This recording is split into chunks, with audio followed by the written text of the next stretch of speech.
ఉంటాయి. వీటిని రెగ్యులర్గా మీ డైట్లో యాడ్ చేస్తే క్యాలరీస్ తక్కువగా తీసుకుంటారు. ఇందులో ఫైబర్ ఎక్కువగా ఉంటుంది. దీంతో జీర్ణశక్తి సరిగ్గా జరుగుతుంది. అయితే వీటిని ఎప్పుడు తీసుకుంటే ఆరోగ్యానికి మంచిదో తెలుసుకుందాం.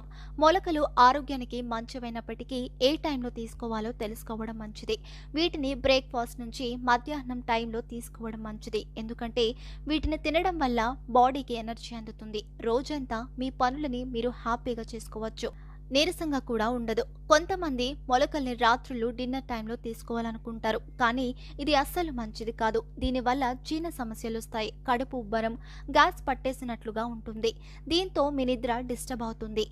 సాధారణంగా మొలకల్లో రిచ్ న్యూట్రియంట్స్ ఉంటాయి. వీటిని తినడం వల్ల రోజంతా ఎనర్జీగా ఉంటారు. అదే రాత్రులు నిద్ర పట్టదు. నిద్ర సరిగా లేకపోతే జీర్ణ వ్యవస్థ సరిగా పనిచేయదు. కాబట్టి వీటిని సాయంత్రాలు, రాత్రులు వీటిని తినడం మంచిది కాదు. అయితే మొలకల్లో ఎక్కువగా ఫైబర్